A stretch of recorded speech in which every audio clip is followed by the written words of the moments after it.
Bueno, hay un conflicto bélico que nos tiene expectantes a todos porque está generando miles y miles y miles de víctimas, entre ellos miles de civiles, de niños, de mujeres, de gente que no está vinculada a los dos polos de este conflicto.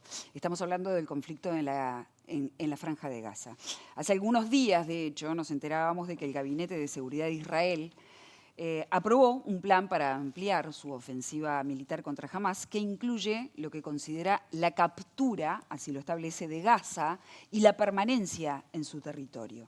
Al mismo tiempo, uno se pregunta cómo hace Israel para mantener tantos frentes abiertos, tener la capacidad militar para estar, por ejemplo, luchando contra Hamás en Gaza, contra Hezbollah en el Líbano, contra los hutíes en Yemen, contra los chiitas en Irak, Siria e Irán. Son varios de los frentes. ¿Cómo hace un país para mantener todos estos frentes abiertos y prácticamente con algunos vaivenes en simultáneo?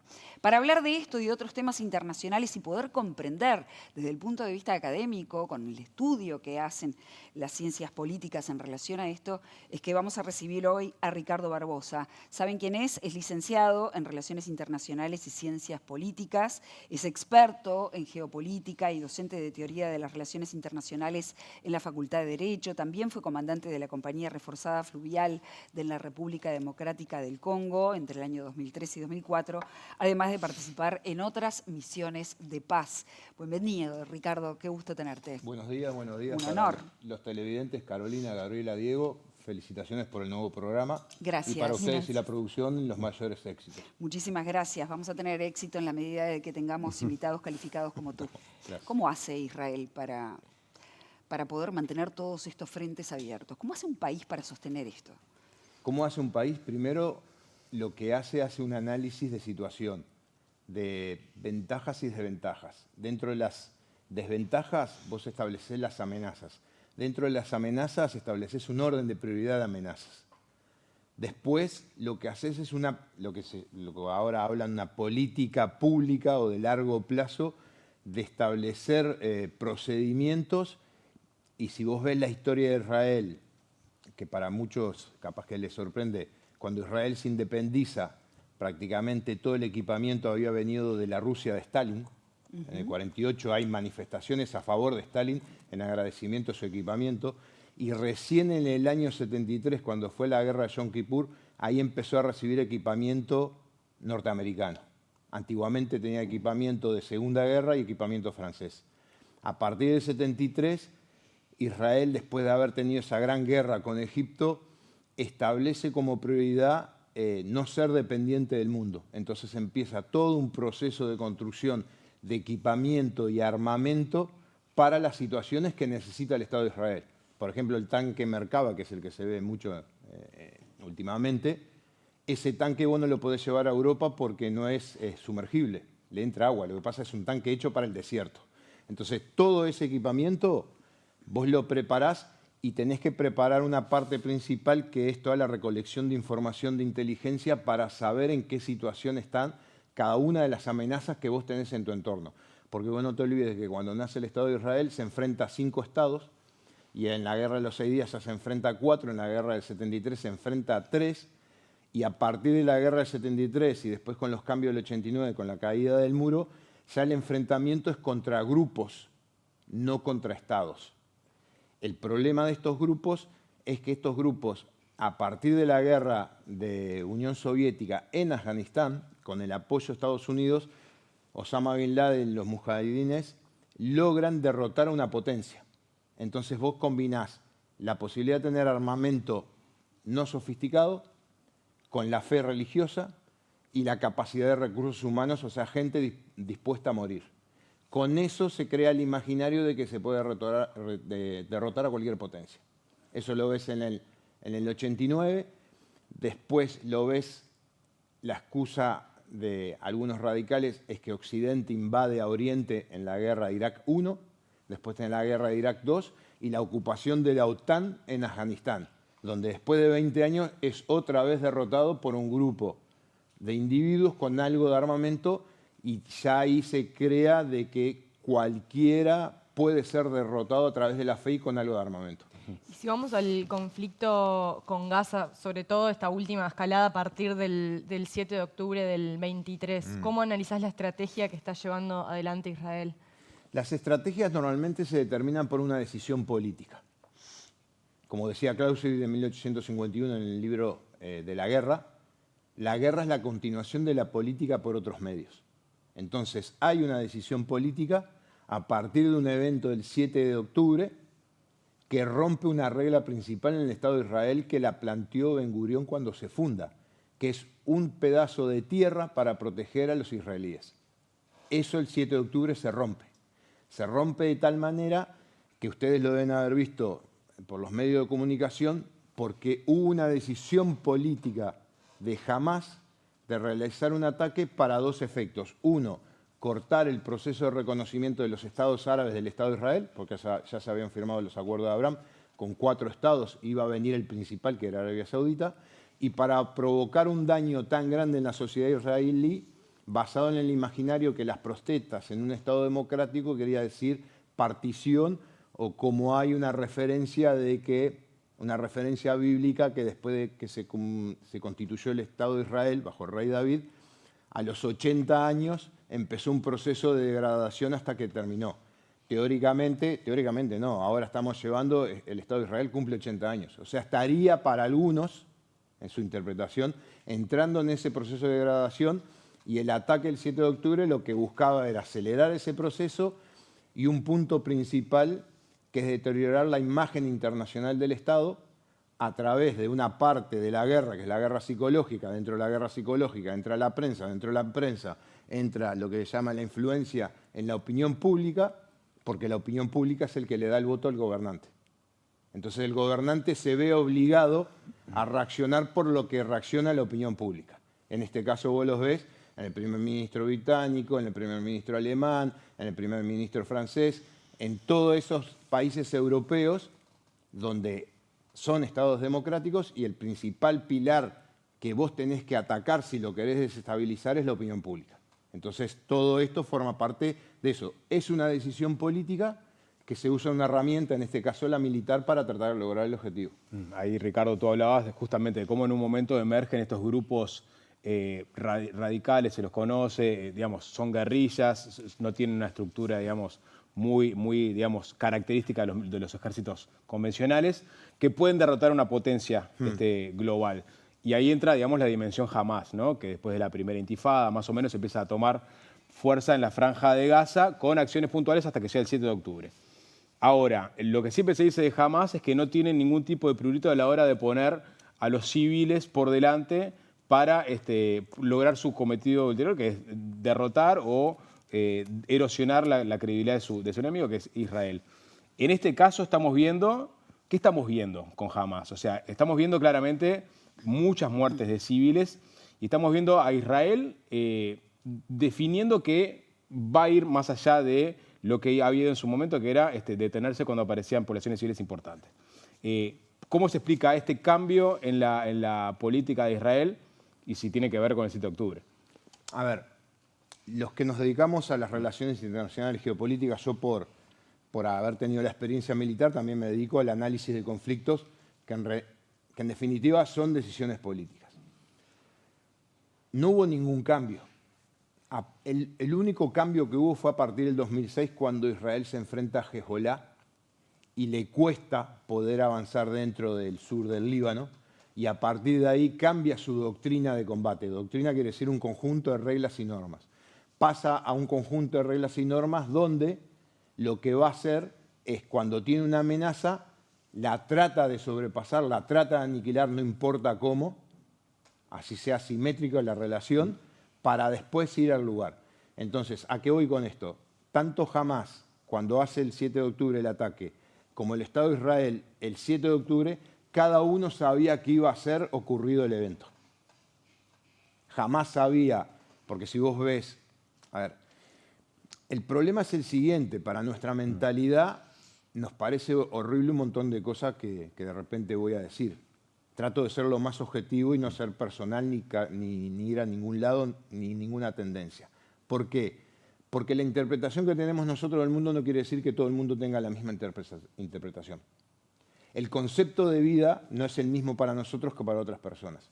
Entonces, cuando vos tenés el concepto de vida que estás dedicado a, y si falleces, en nuestro caso, los que somos cristianos, pensamos que vamos a ir a un lugar, al cielo o al infierno, y vamos a tener un juicio, para otro grupo religioso, lo que piensa es que es una acción en beneficio de, y pasan a ser un mártir y pasan a vivir en un lugar privilegiado que otros no pueden llegar. Entonces, eso psicológicamente te elimina las barreras que tenés instintivamente de evitar que mueras. Cuando vos bajás esas barreras, automáticamente podés morir sin que te frene nada. Tu misma conciencia no te frena. Y eso hace crecer la frontalidad del conflicto, digamos, ¿no? Claro, lo que pasa es que cuando empezó el conflicto con los grupos radicales de fe, más que nada, el problema que había era que se entregaban y volaban con el grupo. Entonces vos veías videos en Irak 1, Irak 2, que les pedían que se desnudaran a 50, 60 metros porque vos no sabías si venían con explosivos, porque su consigna era hasta el final. Entonces, si vos tenías un líder como Sinwar que murió, siguió el hermano, murió, siguió el hermano, murió, en videos te dice de que si es necesario sacrificar 100.000 personas, está bien. Estás hablando de las cabezas de Hamás acá. Estamos hablando de las cabezas Hamás, las cabezas combatientes, porque después vos tenías las cabezas intelectuales que vivían en distintos países árabes con otro nivel de vida. Pero las que estaban en el terreno, si conciben eso como algo natural, toda su cadena de mando concibe eso. A ver, no hay que olvidarse que Hamás nace a instancia del Estado de Israel, como partido político. Lo que pasó es que el partido político, normalmente los partidos políticos árabes tienen una parte militar. La parte militar se comió a la parte política. Y normalmente la parte militar es más radical. Y acá el 7 de octubre, un sector dijo, yo voy a hacer esto y voy a usar de escudo a mi población. Y el otro sector dijo, perfecto, vos usas a tu población, yo voy a atravesar a tu población para llegar hasta vos. Entonces, es lo que se ve.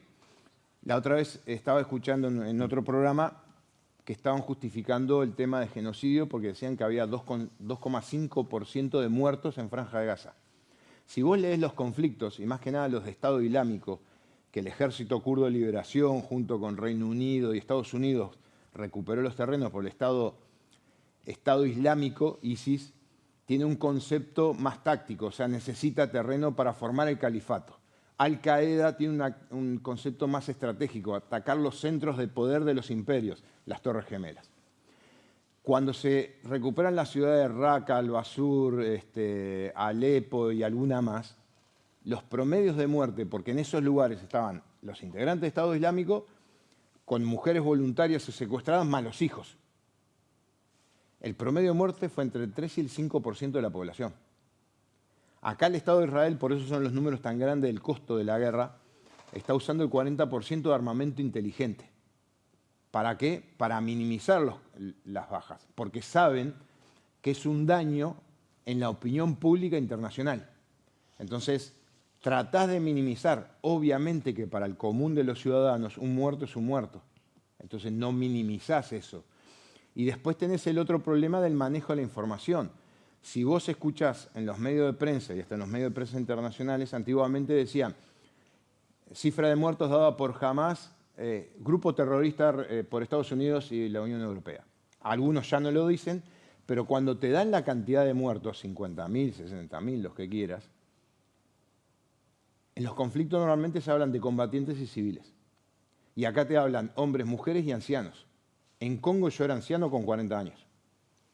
No hay combatientes. Y el ejército de Israel en estos casi 2 años tiene 450 muertos, 1.500 heridos. Ellos mismos no se lo hicieron.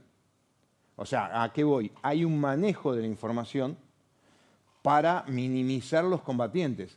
Los informes de inteligencia del Estado de Israel habla de 35.000 muertos de Hamás, 5.000 de Yihad Islámica y 5.000 más. Pero también, lo mismo que pasó en Afganistán, que en la OTAN decían mataban a un mujahidín y tenías 3 nuevos, en Franja de Gaza ya se calcula que Hamás ya reemplazó los 35.000. O sea que ya hay en total 50.000 nuevos combatientes.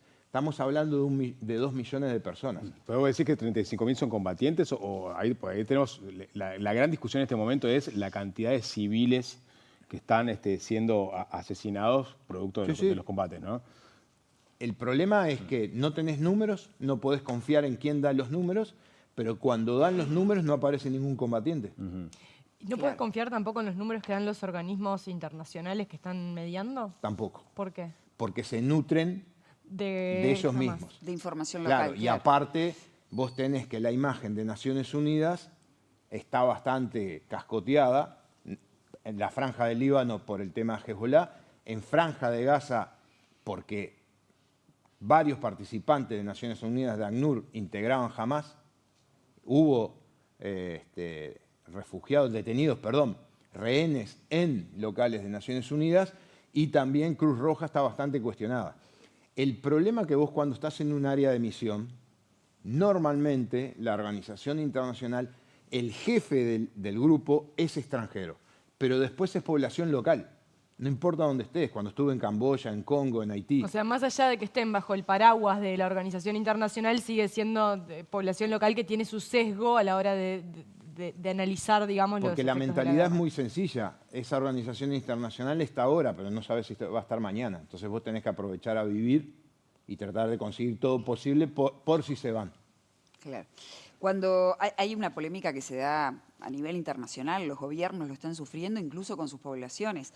Se les está exigiendo a algunos gobiernos y algunos lo hacen de hecho, otros son un poco más tibios, la definición de genocidio, de condenar lo que es un genocidio. ¿Cómo se configuraría desde el punto de vista técnico un genocidio para ver si se está frente a eso o no? Como no quise opinar, te traje la definición. Perfecto. La definición dice exterminio o eliminación sistemática de un grupo humano por motivo de raza, etnia, religión, política o nacionalidad. Usado también en sentido figurado. ¿Podría aplicarse? No, porque si vos ves los números, cuando Franja de Gaza, los palestinos son establecidos ahí, eran 800.000, hoy son 2 millones. Pero aparte vos tenés 2 millones de árabes palestinos que son israelíes. Y el 80% de los que viven en Jordania son palestinos, que expulsaron a los palestinos porque intentaron darle un golpe de Estado en septiembre del 73. Entonces, si vos ves los números, no condice. Por ejemplo, fue más genocidio lo de Armenia con Azerbaiyán, que casi no hubo noticias, porque hubo muertos y hubo desplazamiento total de las familias, porque si no los exterminaban. Entonces, ahí vos sí tenés un genocidio. En Myanmar está sucediendo un genocidio y no hay ni noticias. En algunos otros lugares los conflictos tienen mayor cantidad de muertos, pero no hay noticias. Sudán, Yemen. Yemen tiene en 10 años 75.000 niños muertos y 150.000 en total.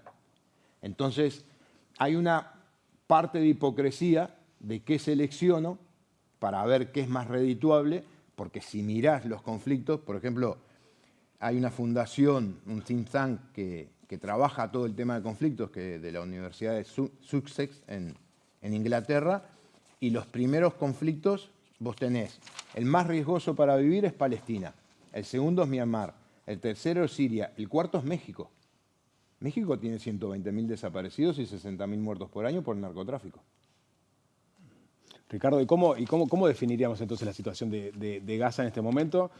Retóricamente, desde Estados Unidos, Donald Trump ha salido rimbombantemente a decir que hay que sacar a los palestinos de allí, crear un resort.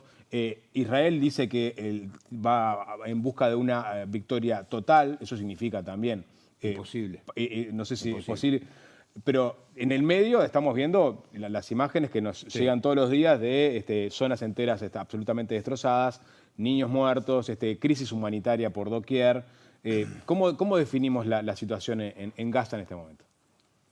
La guerra es un choque de voluntades. ¿Cuál es el problema? Es que ese choque de voluntades llega al extremo de la eliminación física del otro. La guerra es una continuación de la política por otros medios. Vos tenés 1.800 millones de musulmanes. Dentro de esos tenés los árabes, iraníes, pastunes, o sea, varios grupos. No los 1.800 quieren que desaparezca el Estado de Israel. Dentro de los judíos tenés 15 millones, alrededor de 10 viviendo en Israel. No esos 15 ni esos 10, todos quieren que desaparezcan los palestinos. porque es un Estado democrático, y hoy el gobierno tiene 51%. Lo que pasa es que vos tenés ahora de un lado y del otro los que dirigen, los dos que tienen algo en común, la eliminación del otro. Entonces uno utiliza, porque vos tenés que ver también la cantidad de dinero que entró en Franja de Gaza, de miles de millones de dólares, porque lo que estamos viendo hoy militarmente es que el Estado de Israel no ha podido doblegar todavía jamás por toda la infraestructura que hay y los adherentes que hay. Entonces la decisión política del 8 de octubre de eliminar a Hamás es imposible porque no tenés un escáner de mentes para decir este de Hamás, este no es de Hamás. Entonces, va a seguir la lucha hasta que un momento, que es lo que está sucediendo ahora, la presión que está ocasionando el Estado de Israel, hubo 3 días de manifestaciones contra Hamás dentro de Franja de Gaza. Y se terminaron. Y nadie se preguntó por qué. Eliminaron a todos los dirigentes. Todos los que organizaban las manifestaciones, Hamás lo eliminó. Entonces acabó la oposición. Son lógicas de funcionamiento que nosotros nos cuesta entender y uno tiene que leer mucho y tratar, y tiene que convivir para tratar de entender. Lo que vos me preguntaste, esto va a seguir hasta que el Estado de Israel diga ganamos, cuando no ganaron, y van a tener un problema que no lo van a poder solucionar. Porque el gran problema que vos tenés en el Estado de Israel es que mientras esté este gobierno está parada la investigación de lo que pasó el 7 de octubre. Cuando Golda Meir terminó la guerra del 73, al mes estaba siendo juzgada. Entonces, tenés ese problema y tenés que todavía te falta casi un año para las elecciones dentro del Estado de Israel. El problema es que a lo largo del 48 para acá, cuando vos tuviste con Ben Gurión gobiernos de extrema izquierda, hoy tenés gobiernos de derecha, extrema derecha, por todos los eventos que han ocurrido del 48 hasta acá. Hay movimientos internos también en la política, hay presiones al Estado, al gobierno de Israel por parte de la oposición. Después vamos a poder hablar de eso, pero como nos quedan algunos minutos, yo quería entrar al tema del Congo. Dale. Fundamentalmente porque, ya les cuento a los televidentes, se les decía al comienzo, fue comandante de la Compañía Reforzada Filial de la República Democrática del Congo, 2003-2004, ¿no? Aproximadamente. El gobierno uruguayo está reclamando ante Naciones Unidas el relevo de los soldados, los cascos azules en misión de paz. El plazo pasó, aún no se dio el cambio. ¿Cuál es la situación excepcional que está provocando este retraso? Mirá, Maquiavelo decía que los políticos no se miden por la decisión que toman, sino por los efectos de la decisión que toman. Está bien. Entonces vos ahora, en la figura de la ministra de Defensa, está en una situación, y a veces yo uso ejemplos culinarios, como si fuera una torta Rogel. Vos la cortás y son varias capas, no te comes la capa de arriba. Cuando cortás, cortás todo. Entonces la decisión tiene 3 niveles. Uno el internacional con Naciones Unidas, uno el local, política local, y otro el técnico.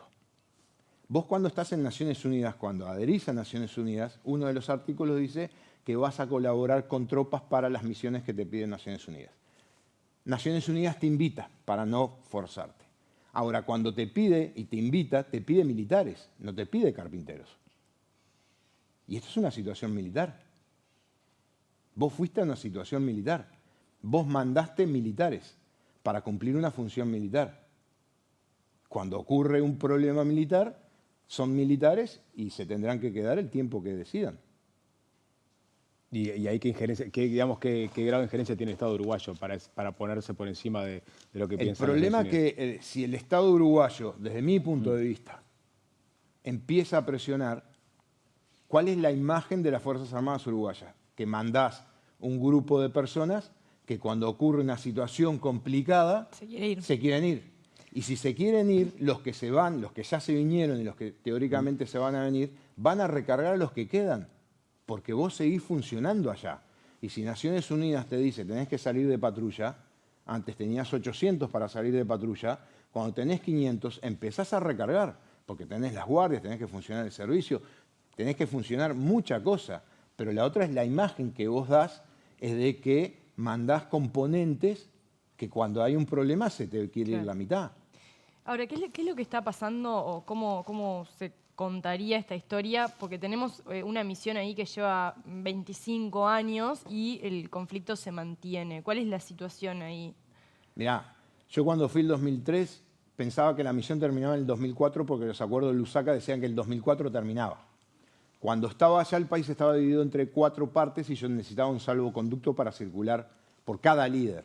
Ese proceso se fue estabilizando políticamente, hubo 4 vicepresidentes, ahora hay un vicepresidente con un presidente, y el problema se fue hacia el este, que es la zona más rica y más difícil de controlar porque vos la capital la tenés contra el Atlántico, casi a 2.500 kilómetros de distancia de la selva.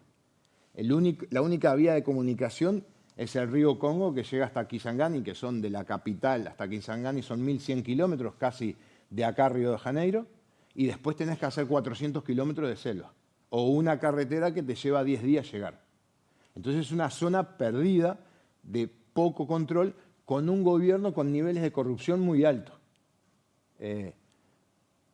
Cuando estaba allá hubo un problema, los soldados dejaban las cosas y tiraban, y si vos ves los videos de cuando fue en Goma, pasó eso. Hoy el M23 ocupa la ciudad de Goma, donde está el batallón Uruguay. Naciones Unidas está más al norte. ¿Qué está haciendo Naciones Unidas? Es un gran interrogante porque Congo había pedido en diciembre que se fuera a Naciones Unidas y después pidió que se quede. Ahora la pregunta es, ¿qué es lo que se está haciendo? ¿Protegiendo a la población civil o combatiendo los grupos rebeldes que hay? Y después la pregunta es... ¿Y qué es lo que se está haciendo? Un mix. Porque Naciones Unidas está en capítulo 7. Capítulo 7 es imposición de la paz. O sea, vos haces acciones militares para mantener el acuerdo de paz. Pero no podés enfrentarte al M23 porque ya lo demostró el equipamiento de alta tecnología que tiene. El tanque que destruyeron, le tiraron un mortero de 6 kilómetros de distancia que lo dirigieron en el aire. Entonces, desde esa perspectiva no tenemos como capacidad de ser vinculante nuestra presencia ahí. Lo que Desde el punto pasa de es que vista logístico-militar, no. Naciones Unidas establece una misión, que es una decisión política, y eso vos lo transformás en algo que podés hacer en el terreno. La pregunta es ahora, ¿qué están discutiendo? Porque no salió la nueva resolución, que era parecida a la anterior, y están ahí, que sí, que no, que sí, que no. Para el batallón uruguayo el problema que tiene es que quedó adentro del M23. Y si yo soy el líder del M23, no dejo entrar a nadie, dejo que se vayan y me quedo con todo el material, que es lo que está pasando. Es decir, que nosotros, nuestros cascos azules están siendo como una especie de materia de intercambio ahí. A ver, es importante... Son rehenes. No, es importante que estén porque son los ojos de Naciones Unidas dentro de esa área. Yo cuando fui observador a Camboya, en la frontera con Vietnam, el observador no va armado, va a observar. Ellos están ahí presentes, siguen haciendo patrullas en la ciudad para mostrar que Naciones Unidas está, pero no tiene capacidad de combate para enfrentarse al M23.